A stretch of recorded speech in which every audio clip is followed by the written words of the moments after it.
Israel पर Iran के हमले को आज 1 हफ्ता मुकम्मल हो गया है। अमेरिका के सदर डोनाल्ड ट्रंप जो जी7 का इजलास अधूरा छोड़कर ईरानियों को धमकाते और डराते हुए वापस वॉशिंगटन पहुंचे थे, अब वो ये कह रहे हैं कि ईरान पर हमला करने या ना करने का फैसला 1 से 2 हफ्तों में किया जाएगा।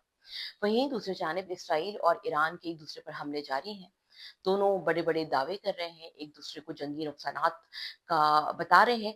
जंग के दौरान जानी व माली नुकसान होना एक मामूली की बात है, लेकिन जंग का फ़ातिह वो होता है, जो इस नफ्सियाती जंग में, आसाब की जंग में असाबी तौर पर मज़बूत हो।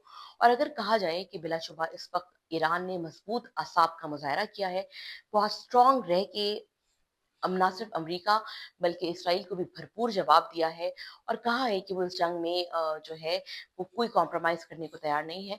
तो ये एक सिफारती तौर पर भी और आसाबी तौर पर भी और जंग की स्ट्रैटेजी के तौर पे भी ईरान की कामयाबी समझी जा रही है। यही वजह है कि जो इनिशियल एस्टिमेट्स थे बेंयामिन नेतन्याहू के इसराइल के वो गलत साबित हुए। इसराइल का कहना ये था, उनकी प्लानिंग ये थी कि हम ईरान के टॉप लोगों को टारगेट करेंगे, अचानक हमले करेंगे। यही हुआ कि जब उन्होंने अहम साइंसदानों को मार दिया, टॉप जो मिलिट्री लीडरशिप थी उनको खत्म कर दिया। खामेनेई साहब के जो करीब का हल्का था वो मुकम्मल तौर पर जो है इस जंग में इनिशियल हमलों में ही शहीद हो गया। तो उनका ये ख्याल था, इसराइल का ये ख्याल था कि ईरान के अवाम इन हमलों से बौखला उठेंगे और ईरान की फौज में बगावत हो जाएगी और वो जवाब नहीं दे पाएंगे। लेकिन ऐसा कुछ भी नहीं हुआ। तमाम इनिशियल एस्टिमेट गलत साबित हुए। ईरान ने स्ट्रांग रह के भरपूर तरीके से रिटेलिएट किया और वो अभी भी खड़ा है और मुकाबला करने के लिए तैयार है। अमेरिका की तरफ से दी गई मुतअद्दिद और बार-बार दी जाने वाली धमकियों का भी ईरान ने भरपूर जवाब दिया है। तो इस जंग में अगर कहा जाए तो आसाबी तौर पर कामयाबी और फतह बरतरी जो है वो ईरान को हासिल है और इसराइल ही है जो बार-बार अमेरिका की तरफ जा रहा है और बार-बार उनसे मदद तलब कर रहा है। देखा जाए तो इस सारी जंग में पाकिस्तान के किरदार की भी बहुत बात हो रही है। पाकिस्तान ईरान का हमसाया मुल्क है, एक तवील बॉर्डर है जो हमारा ईरान के साथ शेयर करते हैं, तो पाकिस्तान का रोल इस जंग में इम्पोर्टेंट होगा अगर ये मज़ीद एस्केलेट करती है, जैसा कि दिखाई भी दे रहा है। अ, सदर ट्रंप ने फील्ड मार्शल आसिम मुनीर से मुलाकात के बाद जब मीडिया के नुमाइंदों से बात की, तो उन्होंने ये बात कही कि जो है पाकिस्तान जो है वो ईरान को बहुत भरपूर तरीके से जानता है और कोई ऐसा मुल्क नहीं है जो पाकिस्तान से बेहतर ईरान को जाने। तो पाकिस्तान के जहाँ किरदार की बात हो रही है, वहाँ बहुत ज़्यादा इत्तलात तो सामने नहीं आई कि पाकिस्तान की इनिशियल क्या बातचीत हुई है। लेकिन अमेरिका में एक बात बहुत कही जाती है कि there is no free lunch. America में जब भी आपको बुलाया जाता है और कुछ कहा जाता है तो कुछ ना कुछ डिमांड ज़रूर की जाती हैं। वो डिमांड्स क्या हो सकती हैं, ये तो आगे कुछ दिनों में पता चलेगा। लेकिन पाकिस्तान की पार्लियामेंट ने बहुत क्लियरली ये बात कही है कि पाकिस्तान की पार्लियामेंट ये नहीं चाहती कि ईरान के ऊपर जो है वो जंग देर तक मुसल्लत रहे और पाकिस्तान चाहता है कि इस मसले का हल किया जाए।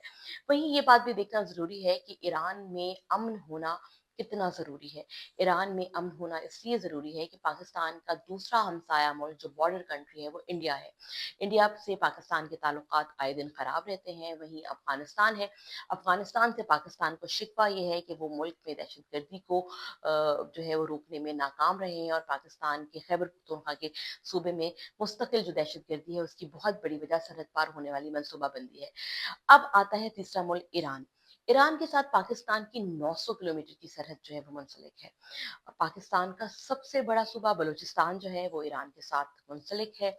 बलूचिस्तान ऑलरेडी एक ऐसा प्रोविंस है जहाँ पे शोरिश है, अदम इस्तेहकाम है और हुकूमत मुखालिफ एक लो लेवल की इंसर्जेंसी भी चल रही है। तो इस वक्त बलूचिस्तान की ये हालत है कि ईरान के साथ जब बॉर्डर बंद है तो वहाँ की जो ट्रेड इकोनॉमी है वो बिल्कुल ख़त्म हो गई है। क्वेटा जैसे शहर में भी एलपीजी और ईरानी पेट्रोल की कमी है। गवादर पोर्ट पे भी ऑपरेशन और सरगर्मियाँ जो हैं वो काफ़ी हद तक मुअत्तल समझी जा रही हैं।